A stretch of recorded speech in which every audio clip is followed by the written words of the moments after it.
Hello friends, आप सब लोग का स्वागत है आपके अपने चैनल प्रज्ञास कॉर्नर में।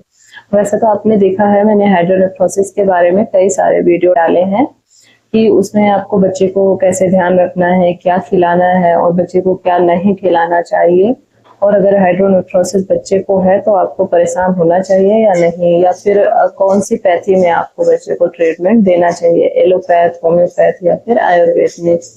तो आज का टॉपिक क्या है? आज का टॉपिक ये है फ्रेंड्स कि क्या हाइड्रोनेफ्रोसिस में हर बच्चे को होम्योपैथिक मेडिसिन से प्रॉफिट होता है, यानी उसको लाभ मिलता है या फिर नहीं मिलता है। तो फ्रेंड्स, जैसा कि हर पैथी में होता है, चाहे होम्योपैथ हो, एलोपैथ हो या फिर कोई भी पैथी हो, उसमें कोई सी मेडिसिन किसी को फायदा करती है, किसी को नहीं फायदा करती है। जैसे ये हाइड्रोनेफ्रोसिस की ही बात करें, जब डॉक्टर बोलते हैं कि इसमें सिर्फ आपको ऑपरेशन ही करवाना पड़ेगा, बाकी उसका कोई ऑप्शन नहीं है, उनके पास कोई मेडिसिन नहीं है उसकी, तो क्या सारे ऑपरेशन सक्सेस होते हैं? तो ऐसा नहीं है फ्रेंड्स। बहुत सारे बच्चे हैं या जो जिनको भी हाइड्रोनेफ्रोसिस की प्रॉब्लम है वो ठीक हो जाते हैं, लेकिन बहुत सारे केस ऐसे होते हैं जो कि ऑपरेशन के बाद भी ठीक नहीं होते हैं, उनकी प्रॉब्लम वैसी की वैसी बनी रहती है। तो इसी तरह होम्योपैथ भी है फ्रेंड्स। कोई जरूरी नहीं है कि जो बच्चे को प्रॉब्लम है, अगर मेरे बच्चे को काम की है मेडिसिन तो आपके बच्चे को भी काम की ही है। तो सबसे पहली बात तो यही है कि अगर हाइड्रोनेफ्रोसिस की प्रॉब्लम भले ही शो हो रही है रिपोर्ट्स में, लेकिन अगर बच्चे को कोई प्रॉब्लम नहीं है तो आपको परेशान होने की कोई जरूरत नहीं है। एक टाइम के बाद वो खुद ही ठीक हो जाएगा, ऐसा डॉक्टर बोलते हैं और मैं भी ऐसा ही मानती हूँ। फ्रेंड्स, प्रज्ञास कॉर्नर की ही एक सब्सक्राइबर्स हैं, यानी कि हम ही लोग की बहन है, तो उनकी बेबी को भी यही प्रॉब्लम है हाइड्रोनेफ्रोसिस की, और उन्होंने पूरा 1 ईयर दिल्ली के किसी डॉक्टर से ऑनलाइन होम्योपैथिक मेडिसिन मंगवाई थी। पूरा 1 ईयर उन्होंने चलाया, उसके बाद उन्होंने टेस्ट करवाया तो उन्होंने क्या देखा कि कोई भी फायदा नहीं हुआ बेबी को, बल्कि उसको और नुकसान हुआ, यानी कि जो उसका किडनी फंक्शनिंग था वो पूरे 1% कम हो गया।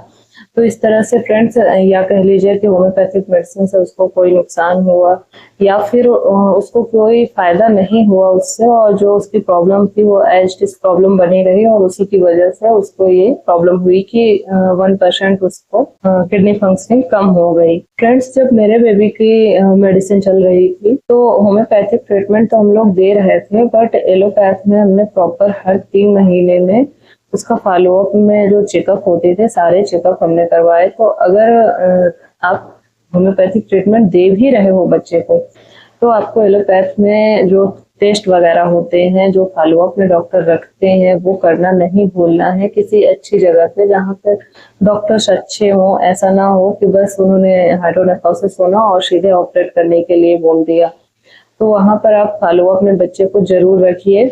इन्होंने क्या किया गलती कि इन्होंने मेडिसिन तो चलाई बट फॉलोअप में बच्चे को नहीं रखा। पूरे 1 ईयर बाद इन्होंने टेस्ट करवाया, तो आपको जैसे डॉक्टर जितने दिन बाद फॉलोअप में बुलाते हैं, जितने जितने महीने में सारे टेस्ट करने को बोलते हैं, तो आपको टेस्ट जरूर करवाने हैं, टेस्ट स्किप नहीं करने हैं कोई से भी। जब सारे टेस्ट होते रहते हैं ना फ्रेंड्स, तो हमको बेबी की करंट स्टेटस पता चलती रहती है कि हाँ उससे कोई मेडिसिन से प्रॉफिट मिल रहा है या नहीं मिल रहा है। अगर प्रॉफिट नहीं भी मिल रहा है तो उसका जो कंडीशन है वो और खराब तो नहीं हो रही है, तो इसलिए हमको फॉलोअप में रखना बहुत ही ज्यादा जरूरी होता है। डॉक्टर्स कहते हैं कि अगर हाइड्रोनेफ्रोसिस की जो कंडीशन है वो एज इट इज बनी हुई है, यानी आपने होम्योपैथिक ट्रीटमेंट दिया है तब भी बच्चे की वो कंडीशन एकदम नॉर्मल वैसी की वैसी है, उसमें ना तो कोई घटी है और ना बढ़ी है, तो भी बच्चे को कोई प्रॉब्लम नहीं है। क्योंकि अगर वो बढ़ नहीं रहा है तो उससे हमें कोई प्रॉब्लम नहीं है, बच्चे को भी कोई प्रॉब्लम नहीं, उसे कोई दिक्कत नहीं हो रही है, चाहे वो यूरिन पास करने में हो या फिर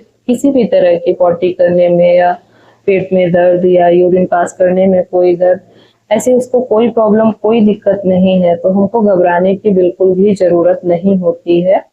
वो एक एज के बाद अपने आप भी ठीक हो जाता है। लेकिन अगर फ्रेंड्स आपके बेबी को हाइड्रोनेफ्रोसिस या कोई भी प्रॉब्लम है और वो बढ़ रहा है, यानी हम हाइड्रोनेफ्रोसिस की ही बात करें, और उसके किडनी फंक्शनिंग में कोई इफेक्ट पड़ रहा है, वो प्रॉपर फंक्शनिंग उसकी नहीं है, तो जो आपका एलोपैथिक डॉक्टर बोलता है वो आपको करना चाहिए। अगर वो बोलते हैं कि ऑपरेट करना पड़ेगा तो फिर आपकी मजबूरी है, आपको जरूर करवाना चाहिए, लेट नहीं करना चाहिए, क्योंकि बच्चे की लाइफ का सवाल होता है। तो फ्रेंड्स, आई होप आपको सारे क्वेश्चंस के आंसर मिल गए होंगे, लेकिन फिर भी अगर आपकी कोई क्वेरी है, कोई क्वेश्चन है, तो आप मुझे कमेंट बॉक्स में या फिर मेल में कर सकते हैं, मैं आपको रिप्लाई जरूर दूंगी। लेकिन अगर ऐसी कोई भी दिक्कत है तो आप लोग बच्चे को फॉलोअप पे जरूर रखिए। ऐसा मत सोचिए कि नहीं हम होम्योपैथिक ट्रीटमेंट चला रहे हैं तो फॉलोअप में रखने की कोई जरूरत नहीं है, ऐसा नहीं है। इसलिए प्लीज बच्चों के साथ कोई लापरवाही ना करें। Thanks for watching, bye bye.